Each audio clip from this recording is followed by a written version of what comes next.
In just a moment, we will witness the full story of the Titanic and the dramatic sequence of events that led to its sinking. We'll relive the collision from inside the ship, examine the real iceberg that tore the Titanic open, and look at the marks it left behind. Then, through a chilling experiment, we'll discover what the people who fell into the freezing water truly endured, and follow the facts all the way to the truth, laughter. Music.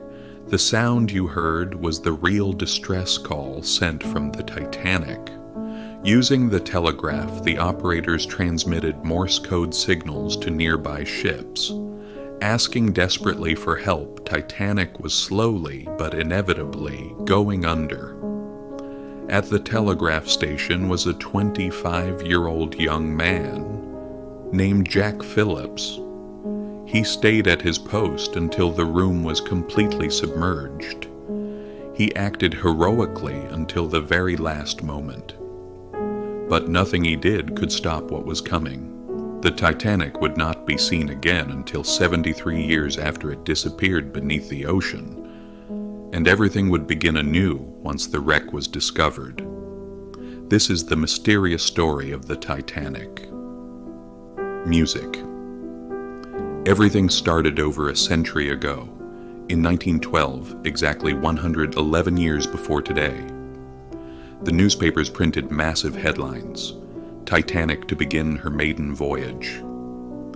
Images of the ship and the ticket prices filled the pages.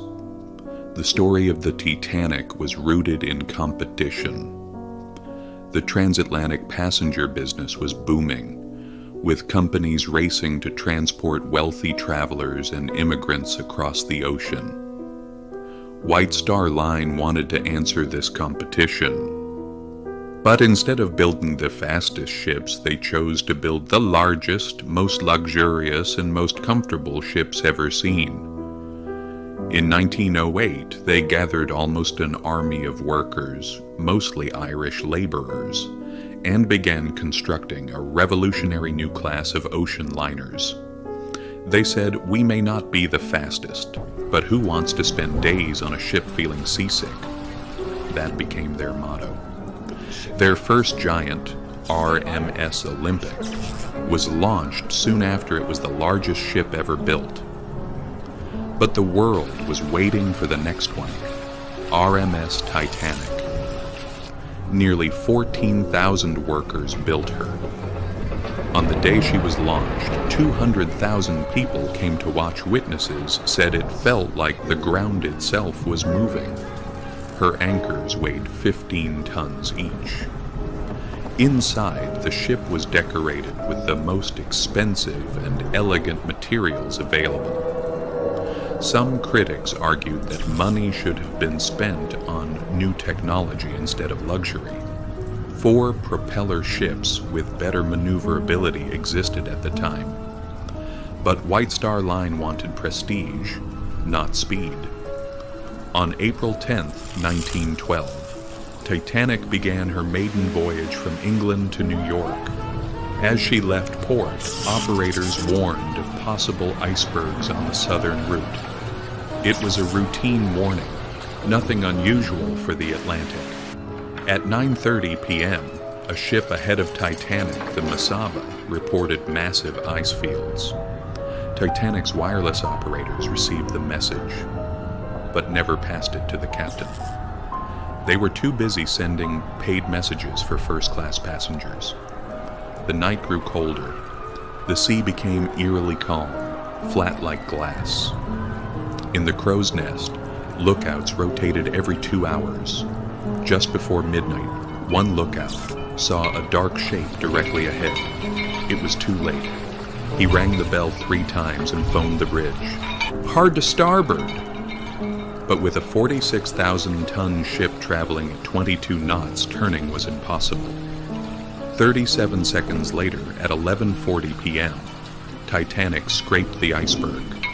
The ice sliced the hull like a razor. Steel plates buckled, rivets popped, and 5 compartments began filling with water. At a rate of 400 tons per minute, designer Thomas Andrews inspected the damage. When he returned, he confirmed the unthinkable. The ship would sink. Captain Smith ordered the lifeboats prepared, women and children first. Passengers were woken from their beds. Confusion turned to fear. Fear turned to panic. Meanwhile, Titanic's telegraph operators tried desperately to call for help. But the nearest ship, the Californian, never responded. Earlier, the Californian had warned Titanic about the ice, and the Titanic operator, overwhelmed with messages, snapped back, "Shut up, I'm busy." Now, when Titanic desperately needed help, Californian's radio was silent. Their captain saw rockets being launched from Titanic, but did not understand they were distress signals. He simply went back to sleep. The Carpathia finally answered Titanic's call and immediately set course for the disaster. But it was 4 hours away. Titanic had less than 2 hours left. At 2:20 a.m., Titanic's stern rose into the air. The ship broke apart, and she slipped beneath the dark Atlantic.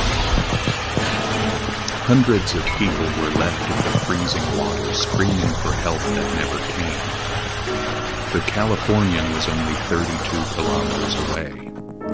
At sunrise, survivors saw the cause of their destruction. The enormous iceberg streaked with the Titanic's paint.